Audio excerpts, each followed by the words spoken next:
everyone, welcome to the show. My name is Amanda Ostrander. I am a teacher-turned-homeschool mom, and this is Raising A to Z, a place where we talk about all things homeschooling. And today I'm going to share what topics and unit studies we have chosen to do for next school year.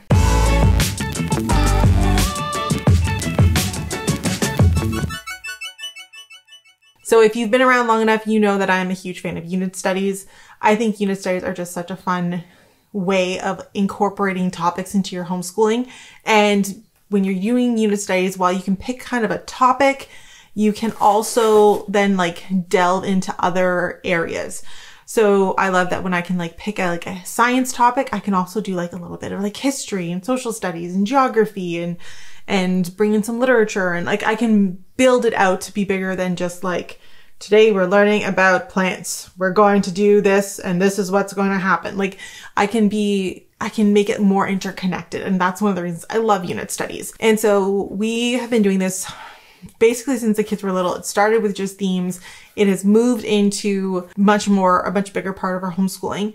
And so we do a unit pretty much every month, kind of ranging from 4 to 6 weeks, depending on how long it takes us to get through it.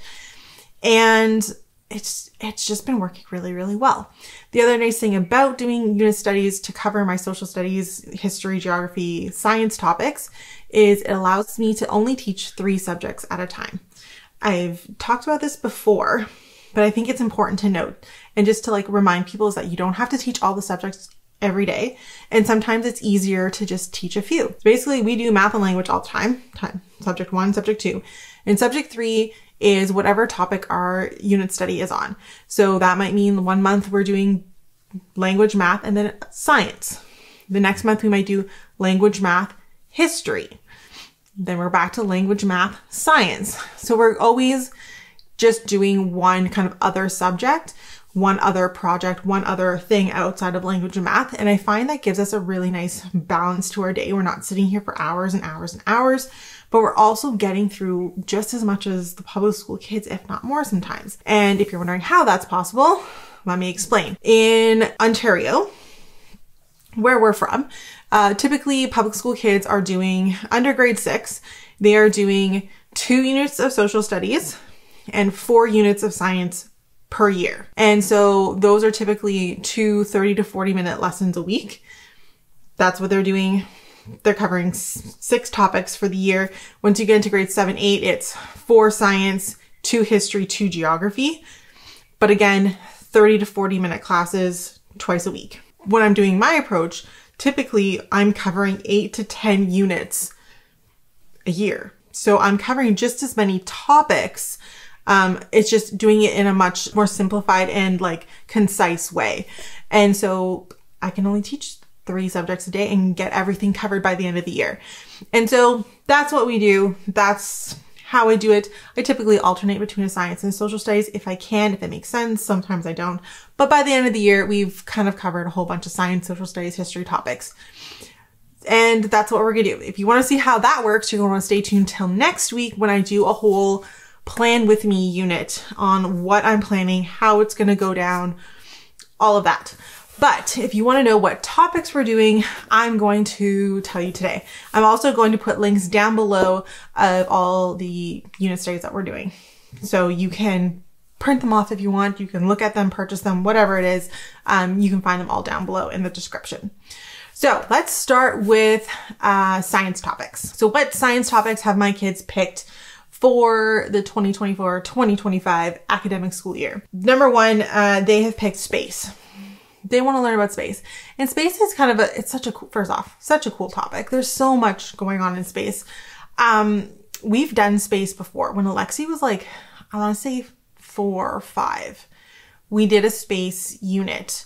But the thing is, you can repeat units every few years if you want, because they're going to pick up different things. So back when we were doing unit when she was 4 years old, she learned the names of the planets, the sun, moon, stars, and that was kind of the full unit that we did. That there are things in space, basically. This time we can go much more in depth. We can learn about each individual planet in our solar system. We can learn more about stars and how they're formed. We can learn about different things that are in space, like asteroids, comets, black holes. So we can go and do more within that topic. So like, in the future, don't be afraid to like try subjects again every few years. It can be really, really kind of cool to like build on what they already know and just expand it into like different things. So we're going to do a science unit. It is going to be a TPT unit. The nice thing about space units is there's lots available. And so I'm going to look on TPT because I'm sure there's something on there. I haven't found one quite yet. When I do find one, I'll put a link down below. But we're going to do a full unit on space, and I want to get really into like the characteristics of the planets and all of that. If I don't find one I love, then I might just build it. But so far, that's what we're going to be doing. And my kids are really excited. They've already started asking, and we have, my husband got a telescope for Christmas, and they're just like chomping at the bit to like get that telescope out and start looking at stuff. So we're going to do a big unit on space. For science, we're also doing a forensic science unit. So one of the companies that I really want to try out this year was Harbor and Sprout. I've heard really, really good things about them. And so they are on my list of unit study companies to try out. So I am going to do a Harbor and Sprout unit. And when I was looking at what kind of topics they had and based off of like what my kids were interested in, when I showed them the options, they were super thrilled and they're super excited to do forensic science. Alexi is super into mysteries and like solving mysteries, and it's like one of their favorite things in the world. She loves to read mystery novels. Some of her favorite video games are like these like mystery logic games where you have to like solve different little clues and puzzles and find the clues to figure out each level. Once you figure out things, you get to move on. She like Agent A, they play, what is it? Agent A and Jenny LeClue, I think, are the two games that they love. So she's right into like science mystery. And so forensic science is kind of like playing into that, like solving the mystery. And so she is very, very excited to try science, something like forensic science. And then obviously like we get to try a new unit study company too. So that's kind of cool. For the next 2 units, we are going to be using The Good and the Beautiful. We've done a bird unit with them and I was really happy with it. Like I thought it was like, they definitely covered a lot of material and I definitely wanted to incorporate that. Like it was just a really simple thing to do. And so we are going to do simple machines in motion. My kids are not, how would I say this? They're not thrilled with the topic, but I think it's something they do need to do and they need to understand, especially, and I think that once we get into it, because it doesn't, like, simple machines doesn't often sound interesting. Like, let's be real, like, let's learn about levers. Like, it's not the most, let's learn about screws. Like, it's not the most exciting thing out there, but it's such a fundamental thing for like physics and stuff moving forward that I kind of want to give them that like really good base of like, here are things that we need to know. And I think once we get into it, they'll be more interested in it, but we just have to get into it. You know what I'm saying? So we're going to do that one. Like I said, I don't think they're thrilled with the idea of doing that one, but I think they'll like it once we actually start to like play around with like using force and motion and doing things easier with pulleys and levers and stuff like that. So we're going to do that one from The Good and the Beautiful. We're also going to do kingdoms and classification from The Good and the Beautiful. We've done animals before. We did like a zoo one and we talked a little bit about it, but I wanted to kind of go back and do it a little bit more in depth. Zoe is thrilled with the prospect of like learning about classification and stuff because Zoe loves animals. She loves all animals and like being able to like put them into their categories and stuff. She is just going to think that is the greatest thing in the world. So we're going to do that one from The Good and the Beautiful as well. And then finally, the last unit that we're going to do is going to be a human bodies unit. And this one is going to be a combination of units from TPT as well as books that I have. It's kind of, I'm going to kind of build it, but I'm also going to have the unit study because we're going to do, we've already done the human body. Again, this is another topic that has repeated. When the kids were little, we did things like the digestive system, we did bones, circulatory system, I think. Like we did a little bit. We're going to do it again in a lot more depth, obviously, because I think Alexi was 5 and Zoe was like 3. But this time we're also going to add in female biology into that as well, for sure, because my kids are going to be getting older. I'm thinking of doing this one kind of at the end of next year. By then, Zoe will be 8 and Alexia will be almost 10. And having been in the public system, having worked with a lot of kids and teenagers, I can confidently say that a lot of them are already dealing with puberty issues when they are 9, 10, 11, 12. And I want to make sure that we're hitting and explaining these topics before they hit that. Because that's just like, there's no need to have kids freaking out about things like that because they haven't heard about it and they didn't know what was coming. I have talked to way too many kids, way too many girls into like how to use a pad for the first time through a bathroom stall door. I have talked to too many kids about like basic hygiene when you're on your period. I have explained this to too many girls over my years because no one told them or they got too little information too late. And so I refuse to do that with my kids. So we're going to start discussing that and just like, this is what the female body looks like on the inside. Here is what that means. Here's what happens as you get older, because we're not going to be surprised by those things. That is going to be a very normal part of our home. And I'm not going to have my kids shocked when those things happen. So that's my little TED talk for today, on female anatomy and the human body and all of that. But yeah, we're going to do that earlier than I think some people would be comfortable with. But when the average age for kids to start their periods for the first time is between the ages of 9 and 12, according to pretty much every medical board out there. When that is the current common average, starting that kind of discussion at 12 is already too late for the majority of kids. So we're going to start younger, keep it really interesting, keep it very fact-based, and just get through some of it so that it is not constantly shocking, but also that it's just like a normal thing that we do. So those are all of our science topics. Now we're going to move on to some of our like history topics. So this year I wanted to do something, year before we did a really fun ancient history unit on ancient Egypt and the kids loved it. And I thought, oh, it'd be so much fun to do another ancient history unit. So I pulled a couple different options for them and they both kind of gravitated towards Vikings. So we're going to do a whole unit on Vikings. This is kind of going to be our spine, this Discovering Canada, the Vikings book. I got this from the Learning House. I will put a link down below. I'm sure it's available other places. I'm not even going to lie though. I picked this up from the I had it ordered. I paid full price for it. And then the next week I went to the used bookstore and it was there for $2 and I was really mad. But that is not here nor there. This is going to be our spine. For the unit, I will also kind of like supplement and add in some like a TPT unit. But I think Vikings is just going to be so fun.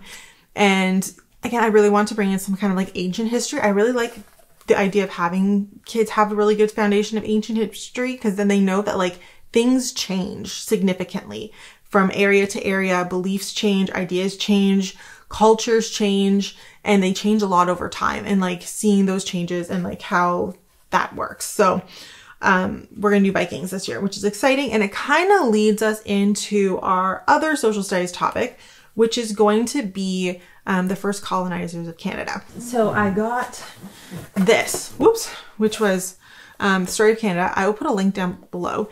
You can find this on Amazon. I was very excited that I did find it at the used bookstore. But it is like a fantastic kind of text spine of the history of Canada. And so we'll be using the first few chapters, not the whole thing, just the first few chapters when we're talking about the first Europeans to come to Canada.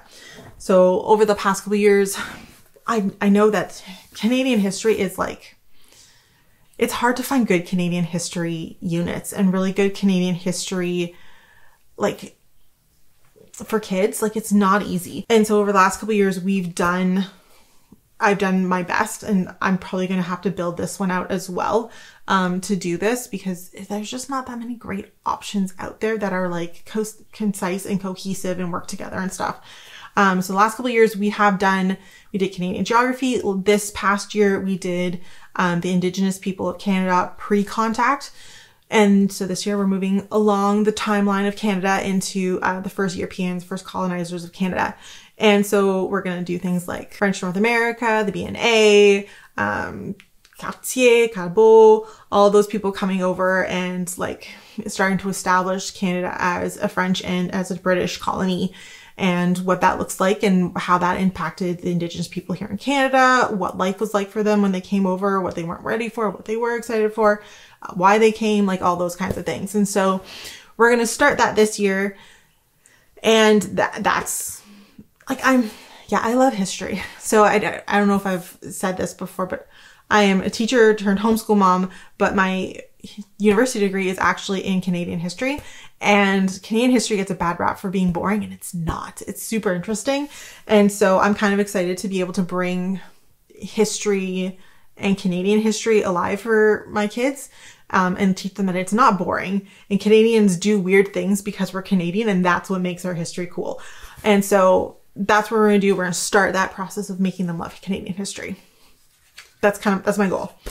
And then the other unit I'm going to do is I want to do a poetry writing unit. I found a really great resource on TPT that had tons of different kinds of poems. And we're going to work through writing some different poetry. My goal, that's probably going to be a longer unit. It might even be like a 6 to 8 week unit, because I do want to get through different kinds of poetry writing with my kids. My goal is that at the end, they would have like a little anthology of the poetry that they've written. And so that they would have like their little like book of poems that they've written themselves. So that's kind of my plan for that unit. But I'm really excited to have found some really good resources on TPT that weren't expensive, and kind of walk me through different kinds of poetry that we can do with them. And obviously, like Alexi and Zoe are 2 different ages. They're going to do different poems. But I think that it would be really good to kind of introduce them to that, especially since we do a lot of poetry reading in our home already. Like we read poems at tea time. We have like a daily poem book in our morning basket. So getting them away from just listening to the poetry, but also like starting to like write their own, I think would be really, really fun. And I think it would also be really good because Alexi likes to like write song lyrics and stuff and like find them. And that was how she started writing, actually, was copying a lot of song lyrics that she found from her, like the favorite lines from songs. So I think it'll be fun to like eventually move that into like a songwriting or something like that for her. So we're going to start with poems and see where that goes. And so that's 8 topics. Like I said, poetry is probably going to be a longer topic. I potentially could do another one. So we often take December off, where I'll probably do a novel study with my kids in December, rather than a unit, because December is just too busy. So I'd already take 1 month off of that. And then I can always add another unit if I need to. I feel like when I hit 8, it's kind of 8 over 10 months seems to do well, especially when we take 1 month out for Christmas, because it gives me a little wiggle room around sickness, especially kind of like January, February, March. I find we often need a little bit more flexibility because of people being sick. So I find if I have a little bit more flexibility in those months of not being like on a deadline of getting things done, it works out. So we're going to do 8 topics, 5 science, 2 history, and 1 kind of artsy literature based topic. Which is going to be like 2 months long. So I think 8's going to do really well for us next year. And I am excited to actually start pulling these books, pulling these resources, starting to build these units out. Because if you know me, I'm never one to just take a PDF and just be like, this is what it is. This is what we're doing. I always add to it. So I'm excited to start pulling and like making lists of like books to read, documentaries and movies to watch, pulling different kind of things like that. And so, and building those for like those little add-ons and extra projects and stuff to each unit. So I'm excited to do that. My kids are excited. They helped me pick a lot of this list. And so, actually, the only thing they didn't really pick on this list is simple machines. They were thrilled about everything else and they picked everything else. So, we're excited. We're excited to just get into this. We're going to finish getting through what we're doing right now, which is birds. And then we have 1 more unit on bees before we take kind of a little bit of a step back for summer. But I'm looking forward to what we can get started when September comes.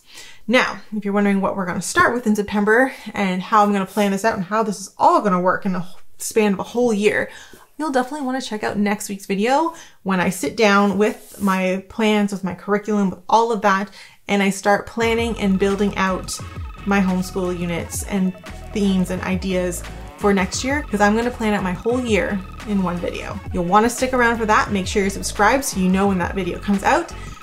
Thank you so much for watching. Make sure you follow me on Facebook, Instagram, and TikTok, and I will see you guys next week to plan out my whole year. Bye.